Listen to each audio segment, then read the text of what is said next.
Right. Make sure we're up and running.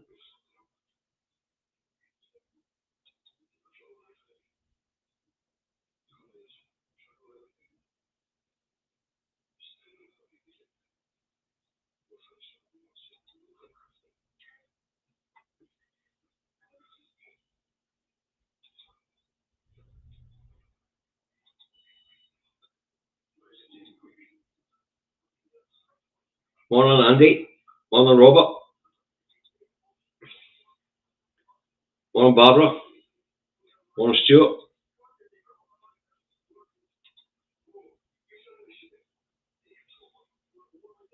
Morning, Vince. Welcome aboard. A wee minute for you to get aboard, then we'll get this broadcast underway. Numbers are climbing nicely. Good morning, Hugh. Good morning, Eddie. Good morning, Hugh again. Good morning, Graham.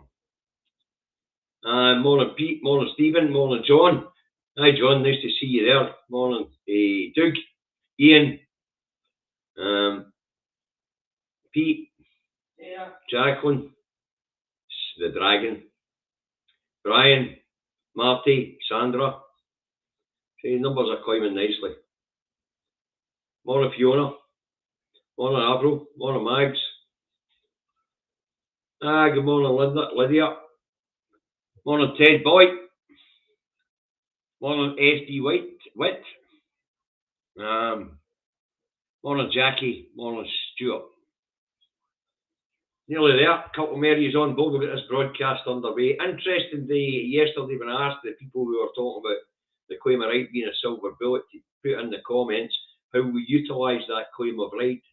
As of yet, I have to say I have had no comments telling us how we utilise that claim of right. Now, I put a comment up, I put a description up yesterday describing Scotland's constitutional position and Scotland's constitution.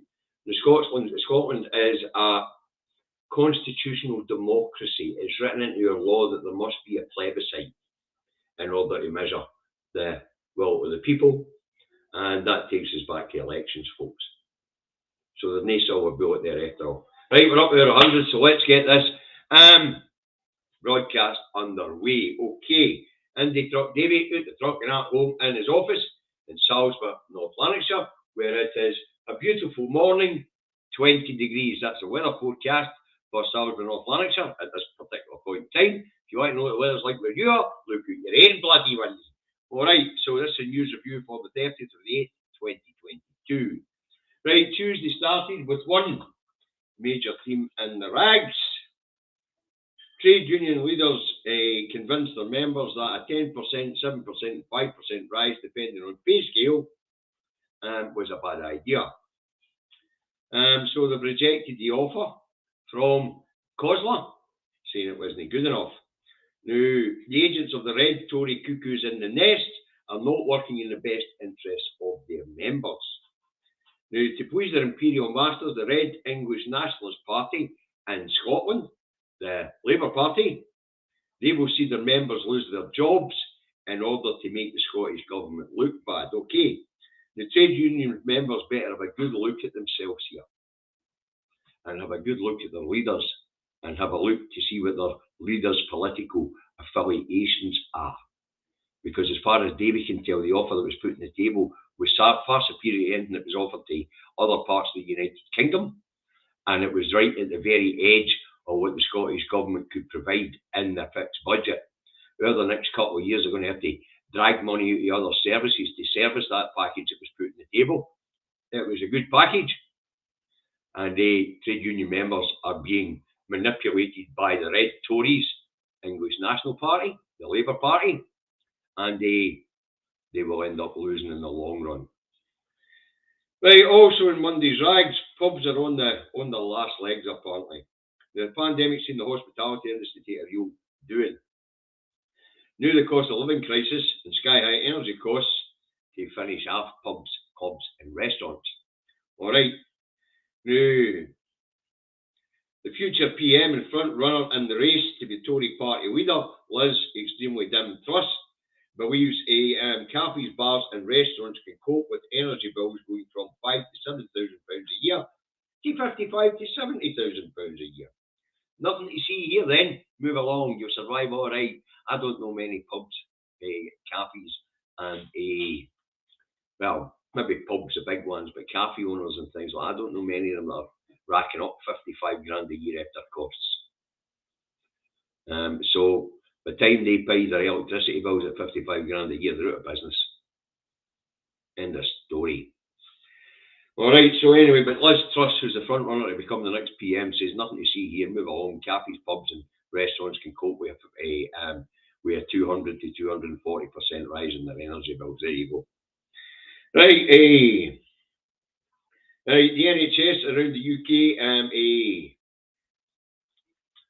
with pubs and clubs and restaurants closing, the NHS around the UK would be celebrating the drop in admissions due to alcohol-related illness, but they're not celebrating. Why are they not celebrating the idea that pubs, clubs, and hospitality is going to be out of business? Because it's no alcohol-related illnesses that's going to be the problem next year or later this year. It's going to be nutrition. It's going to be malnutrition and malnutrition-related illnesses as people starve and freeze. So the hospitality is in trouble. And we can thank our thick as fuck neighbours for that. You know, they can, the ones that are ripping you off and running a savvy with your bank account, your credit card, and your resources, meaning Westminster and the people in England who are daft enough to vote for the criminal cabal. But anywho, according to the propaganda machine that sold this shit show to the people, you know, according to them, it's an outrage that this is happening. And they're looking at Westminster to bail out people. This is the same propaganda machine in MSM which sold this shite show to the people. And you're right, it is genocide. Mental. Right, moving on. Tuesday, First Minister Nicola Sturgeon tells striking workers in the public sector there is no more money in Scotland's fixed budget to offer them. Right, the cuckoos in the nest call full. But as we all know, it's their imperial masters down the road that's setting and shrinking the Scottish budget. So they're at it. All right. Scotland's got a fixed and diminishing budget, and it just won't spread as far. Why won't it spread as far? Well, inflationary pressures that are affecting households are even worse for local authorities, businesses, and things like that because there's no cap on their energy costs. A bigger slice of the councils and Scottish government resources are now going on just paying to keep the lights on, never mind paying to keep people employed. All right, so the cost of living crisis is affecting budgets. Nicola Sturgeon said to tell public sector workers, there's nothing more in the pot. You're looking at it in the wrong place. So while the cuckoos in the nest and the MSM are blaming Holyrood for no opening the purse strings, everybody seems to be in the MSM and in the propaganda machine anyway, seems to be ignoring the cuckoos in the nest. But I've seen one of the striking binmen put a post up yesterday on Twitter where the cuckoos in the nest were attacking the Scottish government, and one of the striking binmen had to point out to them that the people on the picket line were well aware that the Scottish government was on a fixed budget, and they weren't looking at the Scottish government, they were looking directly at Westminster. So it would appear that the people on the picket line realise that the Scottish government doesn't have any more money to give out, and they're looking directly at Westminster. All right. Also Tuesday, Lib Dems down that road are getting ready for a by-election apparently. It's rumoured that Wee Govey's about to quit the Parliament. Well, you can understand why.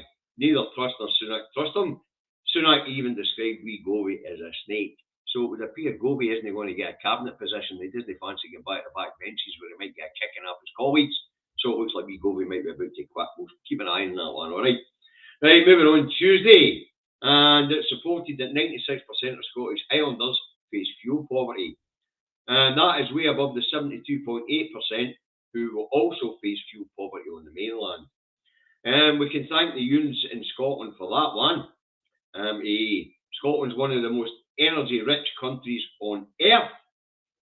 And the reason why our energy bills are so high is because our unionist friends here in Scotland have decided that the lunatics in London are better running the shit show than we are. Shows you how wrong they are, eh? All the promises that were made in 2014, blown out the latter, and all the consequences which were predicted in 2014 have come to pass. So all they mad yuns really have got an awful lot to apologise for. But no, you see, they suffer from Stockholm Syndrome, or Stockholm Syndrome, or whatever you want to call it. Even when the evidence changes, these feckers don't change their minds. Aye, that's true. I'll put this comment up for Hugh for his. And what Hugh's telling us is that the Red Tory leader down that road, Sir Keir Comrade Starmer, is against nationalising the energy industry. He just wants to freeze prices for a couple of months and honour 29 billion quid of your money to keep the failing energy providers going. All right. Sorry, so well pointed, Shui. Right, moving on. No, we're at the end. We're still on the energy crisis. 96% of the islanders are going to get into energy poverty. You can bet the 4% that don't are the second homeowners that live in England. Wow. Right, moving on. Tuesday, and the idiot Grant Sharp, who authorised Inverness Airport to run services to Russia, is once again trying to blame the whole shit show on the Scottish Government. Sharp says the flights are outrageous, but let's face it, the criminal cabal needs some way to go and talk to their backers in Russia. After all, the Tory party are more or less financed by the Russian oligarchs. And all this crap about, and I've written this down because it's important, this crap about the UK being tough on Russia and with sanctions. Well, no, the Tory party actually gave the Russian oligarchs notice to get their money out of the UK. They told them the date and sanctions would come in. They give them 2 to 3 weeks notice to get their money out. And as for being tough on Russia and sanctioning Russia, I don't know if I've reported on this, folks. The Independent put a big splash on it, never made it in the mainstream media. But off the coast of Suffolk right now, UK registered tankers are transferring oil for Russian registered tankers, where UK businessmen are buying Russian oil on the cheap and selling it into the world market at market prices. So no, the UK is no tough on sanctioning Russia at all. Not in the bloody slightest. Typical UK elite. You're using the situation to exploit and exploiting the situation to make money. And the Tory party authorised a route from Inverness Airport because it was far enough away from England and the people in England for them not to notice that there was still contact between the UK and Russia via flights for Inverness. But you've got to remember, people who are small in that, and the Tory higher echelon, the NEC, have got to be able to get to Russia to speak to their backers. Simple as that. Okay. Anyway, also Tuesday, Truss tells us she'll introduce more measures to tackle the cost of living crisis next Monday when she is PM. Now, asked what the plan was, Truss clammed up. Why did Truss clam up? Well, because Bojo wasn't much of a details man, but he could more or less waffle his way through. Truss, know enough between her ears to be able to hold minor details, never mind major details. So when Truss is telling us that we more aid after she becomes PM next Monday, because she will become PM next Monday, then she better have a good team round about her, because she's absolutely fucking clueless. Absolutely clueless. Right, Truss, nice but dim, they're calling her. I don't know about nice, but definitely dim. Also Tuesday, to add insult to lie and injury, Liz Truss to see UK throw the climate crisis under a bus, and she's to issue more licences to drill for oil and gas in the North Sea. Now that'll be that North Sea we were told in 2014 was running out of oil and gas, and it's no longer a major commodity of any value to the UK, and it would be of no value to Scotland. Since then, of course, we've had Clare Ridge open up. That was kept secret phase during the referendum, massive oil field. We've now had Rosebank open up, and we've got the Campbell about to open up.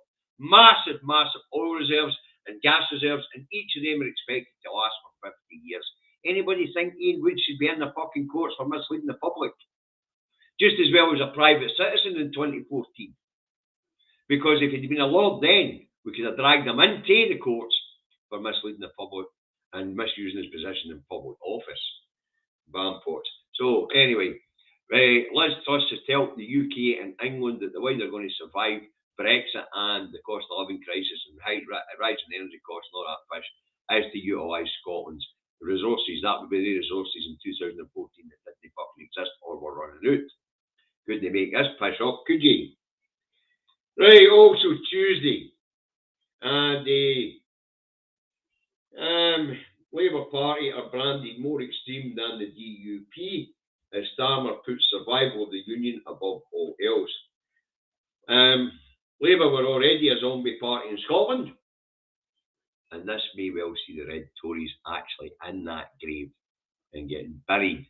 They've been stoning about Scotland like zombies for the last 15 years. This might well put them in their box. But for all the difference that would make, I mean, Gordie Brown's been dead forever. They just keep dragging him out his fucking crypt, dusting him down to tell us all how inadequate we are, how we're no fit to make political decisions for ourselves, and how we best be leaving the next door neighbours to make a cunt for us. You know, I'll tell you one thing about independence, folks, is when we make our own mistakes as an independent nation, then we can't blame the cunt next door. Sorry, I'll take that back. I do apologise for that language. Can't blame the sunt next door. We can only blame ourselves. But one thing's for sure, I can't see us being as stupid as our next door neighbours. When you have a market economy, you don't close the door to the biggest market in the world. But that's exactly what's happening down that road. The Tory party isn't the Tory party anymore, it's the English National Party. The Tory party were free marketeers. They would never have cut themselves out of such a large free market as the European Union. What's happening down that road is a bunch of fascist, neo-Nazi nationalists taking control. Right, so, I mean, if we ever look at the Labour Party right now, Starmer won't support striking workers. He won't he says he wouldn't nationalise the energy companies, he's probably to do it with Mad Monk. And nobody knows what Labour stands for, except for being a unionist party. That's all that's left of them. And even that's beyond. Okay, moving on Tuesday. And it's in the press that a non-elected useless piece of crap, Lord Frost, to be made head of the Cabinet's union unit down that road.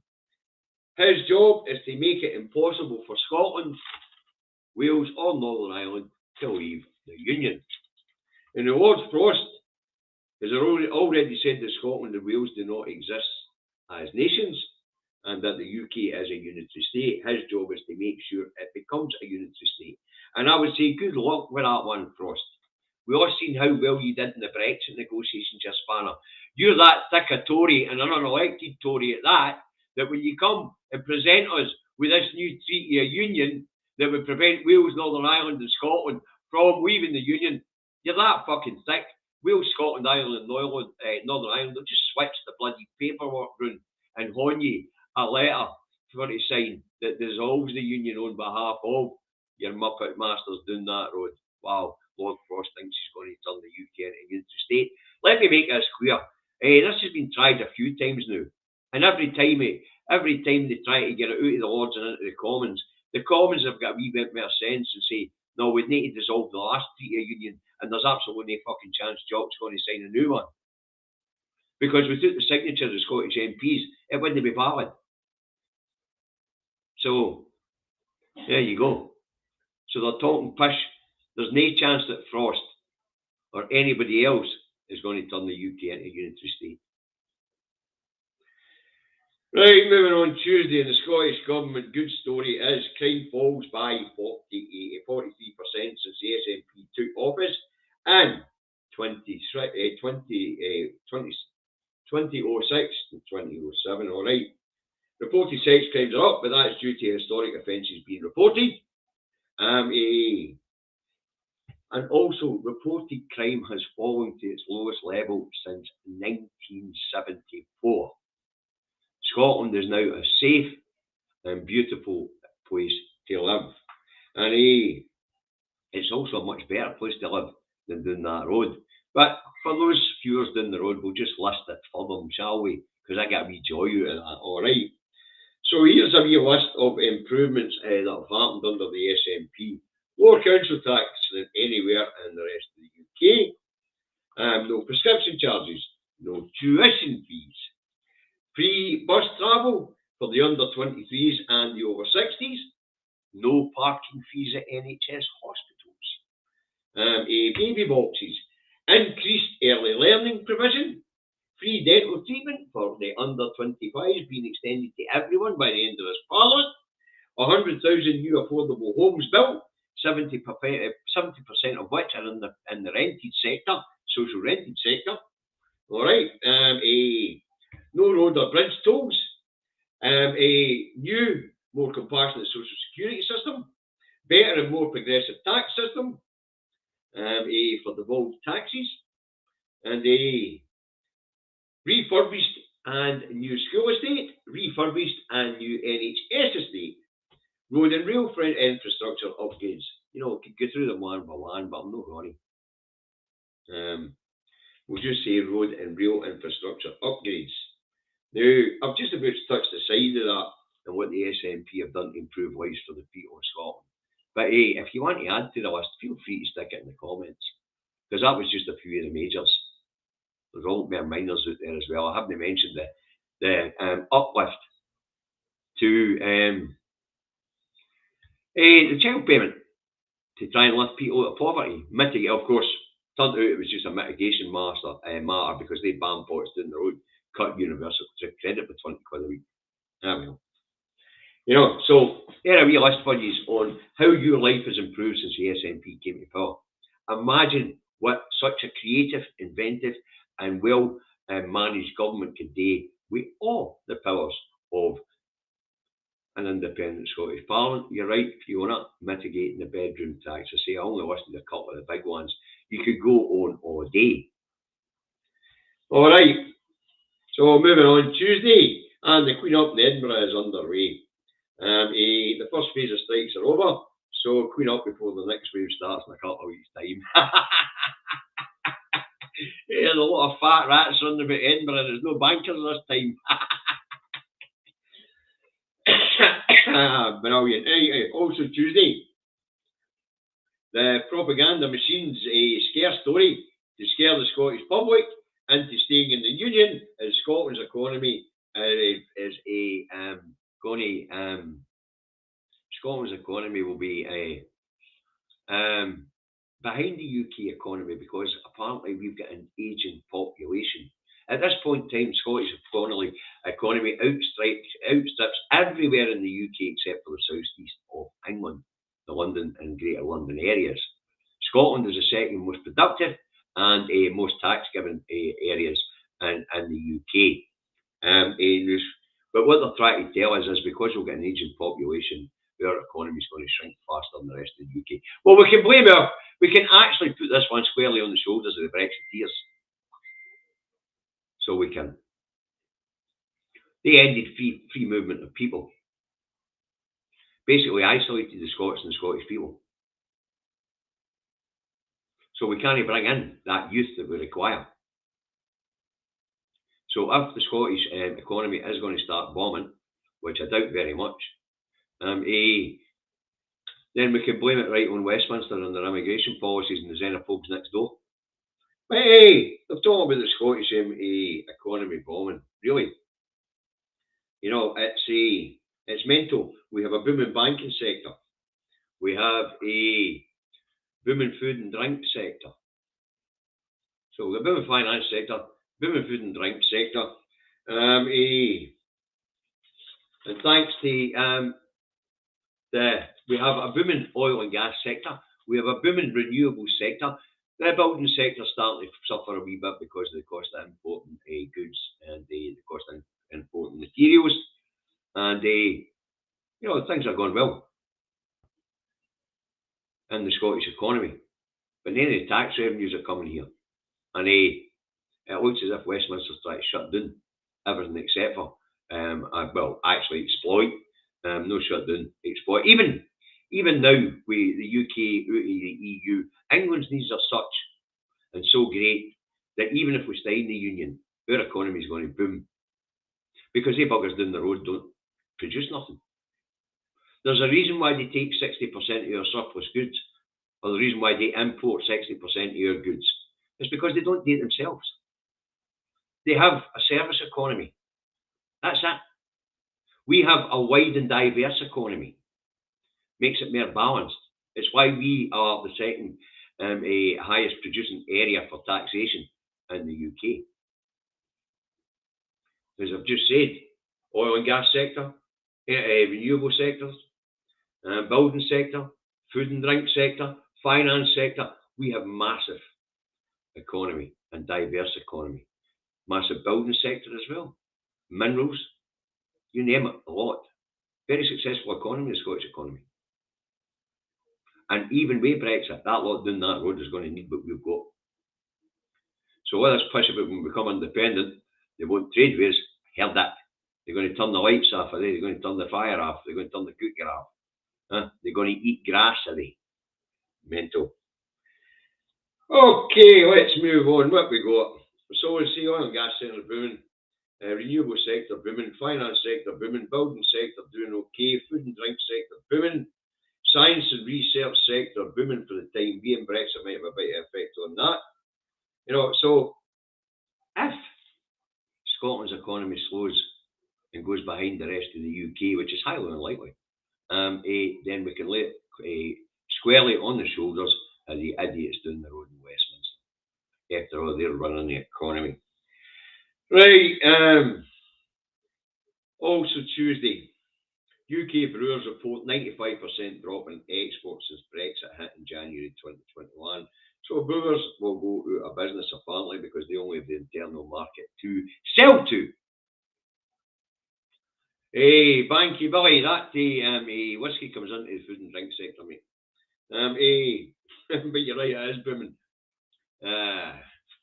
1 billion bottles of whiskey heading to China a week. Well, there you go. How much would you like to see that revenue flow into Scottish coffers? Right, anyway, as I say, brewers are reporting a 95% drop in exports since Brexit. So there you have it, folks. Right across industry, there's been reported that the internal market is shrinking, or the market is shrinking, down to nothing more than the 65 million internal market. But I've been saying that. They've cut themselves off the biggest market in the free market in the world. Mental. You're right, the Scottish Government gets nothing for whiskey.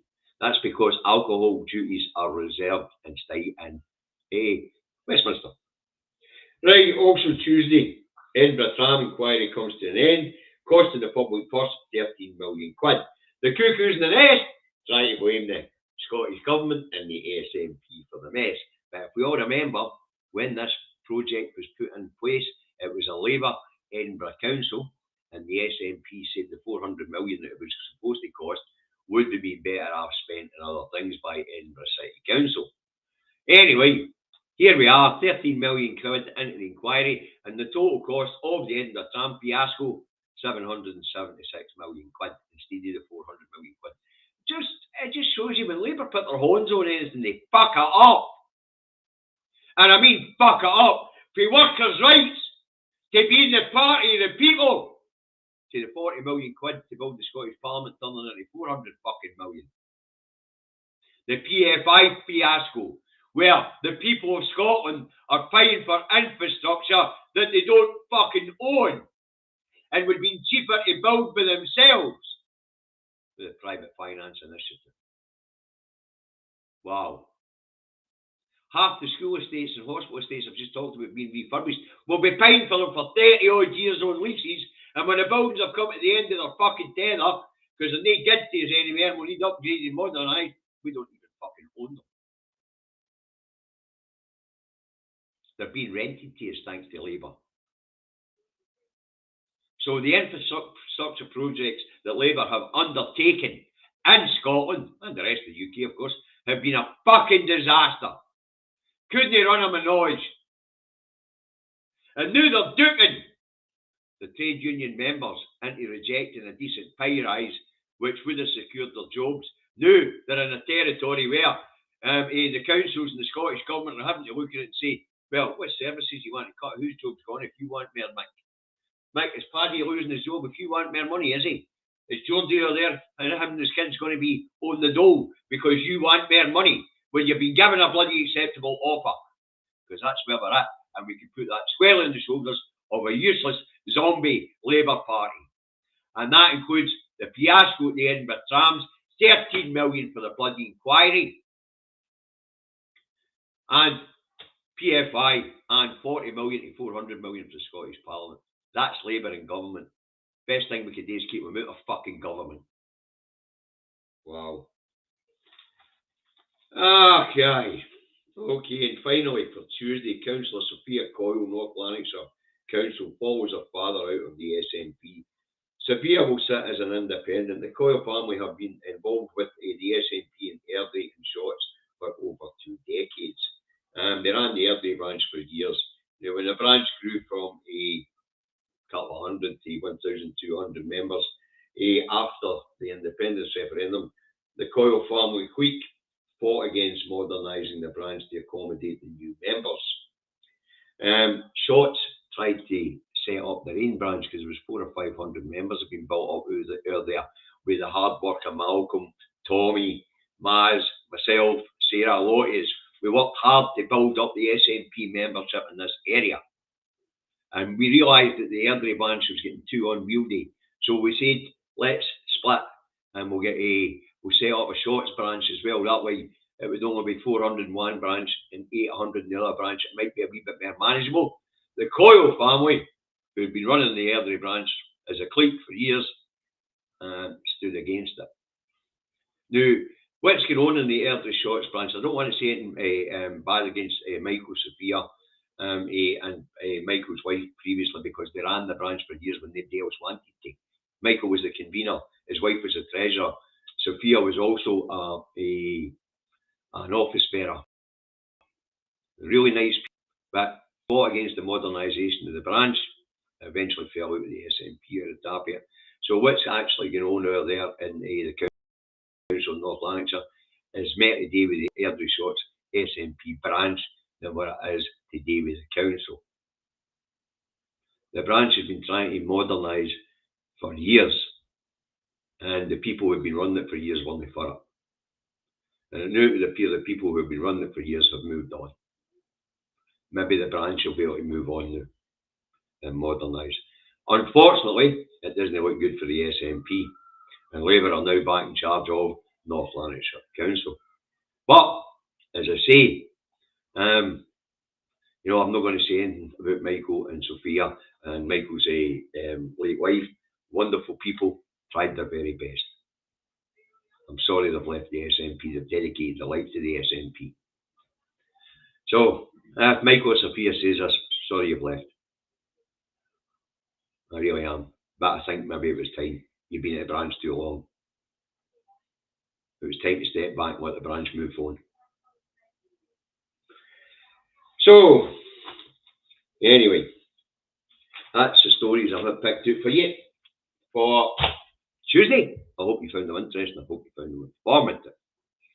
Alright, so let's have a look and see what the papers have to say this morning. And as you know, I don't really, I haven't seen the headlines this morning because I like to get a genuine reaction when I'm looking at the paper review we use, guys. Okay. So let's see what madness is in the rags this morning, shall we? Where are we? Here we go. Energy, what we got? Scotland's papers, energy freeze demand and needless A&E deaths. Well, they're not needless. They're waiting lists for a reason, but we'll get to that. What's it? The Daily Record has British public demand a big energy freeze. Poll reveals 82% want to block rising power bills. 12 million households facing battle to pay high costs. Oh well, I can't see that happening. Or you never know, if Bojo is really planning to come back, him and Tawawi might actually do something before he leaves office in order to make him popular for when Truss falls in their arse, because she will. The Scottish lunatic rag The Express has, it's not a Scottish rag, but anyway, too many needless deaths in Scottish A&Es. The Scottish Daily Express supports Health Secretary Humza Yousaf and the Scottish Government have been criticised by opposition parties for allowing the NHS to reach record A&E waiting times. Wow, this coming from an English paper. An English paper where things are that bad, they stop fucking publishing numbers. The average wait in A&E doing that was about 12 and a half hours. Wow. Anyway, apparently 1,284 people waited more than 12 hours and 3,159 people waited more than 8 hours last week. Don't know how many people went through the NHS last week, but you can bet your boots the majority of them went through in 4 hours. But to have an English rag up here slagging off our NHS, and for the cuckoos in the nest who know fine well that England's NHS has been privatised, it's 40 bits, and their A&E's a fucking disaster. And of course, Labour's in power in Wales, and their NHS is a disaster. No, it's even worse than England's. So here we've got two cuckoos in the nest that couldn't run a fucking menage, telling us our menage is crap. Wow. Right, the Herald has fears grow, NHS will not cope with this winter. It's no fears, it's a reality. This is the middle of the summer, and COVID hasn't disappeared this time the way it did the first year and the second year. COVID hasn't went anywhere this time. And the other loony right-wing rag has, that's a fail of course, we'll make strikes last for months. Scotland is facing a winter of discontent. Fucking Scotland's no facing a winter of discontent. It's Westminster that's facing it. Just so happens the people of Scotland will be out and strike as well. And they're not looking at Holyrood. As I've just said, Bin Man on the Twitter feed, being a picket line yesterday, telling the fucking idiots and the cuckoos in the nest that it's not the Scottish government they're looking at. It's the UK government. They understand that the UK government controls the purse strings and they are cutting the Scottish budget, which affects the Scottish local authorities' abilities to pay them a decent wage. The Eye has tram inquiry to cost same as Iraq war investigation, apparently. Well, that's because they didn't want to investigate the fucking Iraq war and the war crimes that went on there, including the fact that it was the first ever corporate war. The UK and the Americans get in there in order to stop Saddam Hussein by launching a gold-based currency, and they went in there to take control of his oil reserves. Well, they stole 44 billion quid's worth of gold as well, but never mind. Anyway, the reason why the tram inquiry at 13 million cost more as the Iraq war investigation is because they didn't want to investigate the Iraq war. Simple as that. They did a half-arsed job, even less than a half-arsed job, in investigating the outrages that went on in Iraq. The Metro has world mourns a true man of peace. And that is the news that Mikhail Gorbachev died yesterday. Gorbachev, for those who are a wee bit younger than us, was the guy who headed up Perestroika and modernised what is now Russia, which led to the breakup of the United Soviet States of Russia, the USSR. So a wee bit of history for you there, folks. The man who led to the end of the USSR and modernised Russia and brought it out into the world again, Mikhail Gorbachev, has died. The Scotsman has economy set to trail UK as Scottish population plunges. Yeah, we know. But a decline of 900,000 over the next 50 years, apparently. It's going to take 50 years for our economy to get worse than their fucking economy doing that. In 50 years, it'll not be their fucking problem because we'll be gone. The Times has SNP rejects trust plan for new oil exploration. Of course we do. We want to make sure there's somewhere to leave the fucking children to live. Wow. November 2021.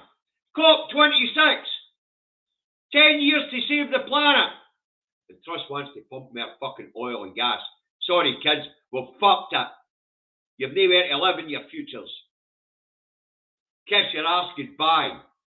Because the Tories need to make money because they've arsed the economy with their shit policies and the lack of talent and brains. Who ever heard of a free market economy party leaving the biggest free market economy in the fucking world. Madness. And on top of that, they're going to fuck the planet for the children.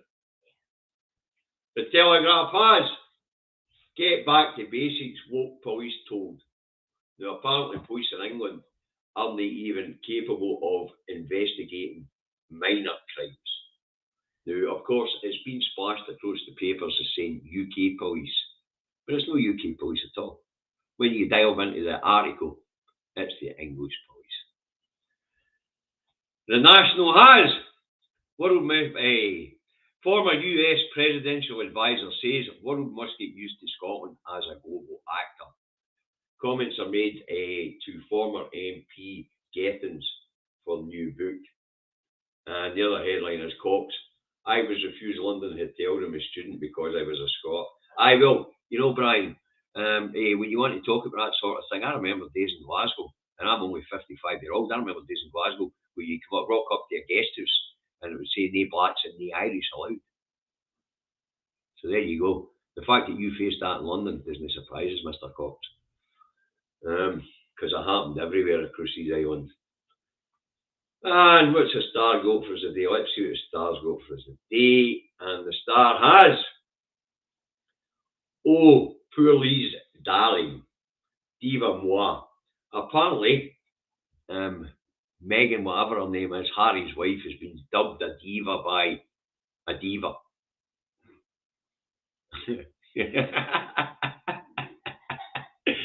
Anyway, I think it's Mariah Carey. I don't know who these people are, but looking at the picture, I think it's Mariah Carey has dubbed Meghan Markle, or Harry's wife, whatever you want to call her, a diva. So diva, dubbed diva. You can always rely on the sun for a bit of nonsense at the end. We know trust once fracking and go ahead. You're going to fuck the planet for the children. You may as well parent your grandchildren to heat the room and say, don't have any kids, because they've nowhere to fucking live. Right, that's what I've got for you today, folks. I hope you found it entertaining. I hope you found it informative. Sorry about the sweary words. I'm in that sort of mood today. I'm feeling grumpy.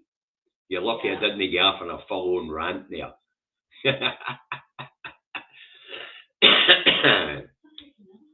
Oh, here. Hey, Alison. Alison's no chuffed. Hi, Alison. How are you? How's things today, Alison? Alison's no chuffed. She had to wait 15 minutes in A&E in Orkney. I'd write to my MSP about it, Alison. Maybe see you at lunchtime in the Zoom meeting, Alison. All right. Have to cough up here and admit that I know Alison. All right. She's just ripping the piss out of the English NHS because she had to wait 15 minutes in Orkney.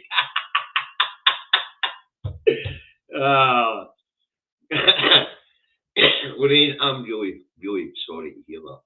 That your children have already made the decision not to have kids because of what they're facing further down the line because of these bam pots.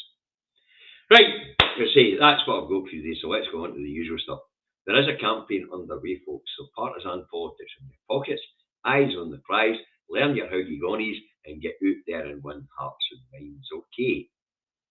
Now, support the independent media, support Broadcasting Scotland, support Independence Live, support Indie Live Radio, support Caledon Media, support Truth Radio, support the iScot magazine, support the national newspaper, support independent bloggers and bloggers.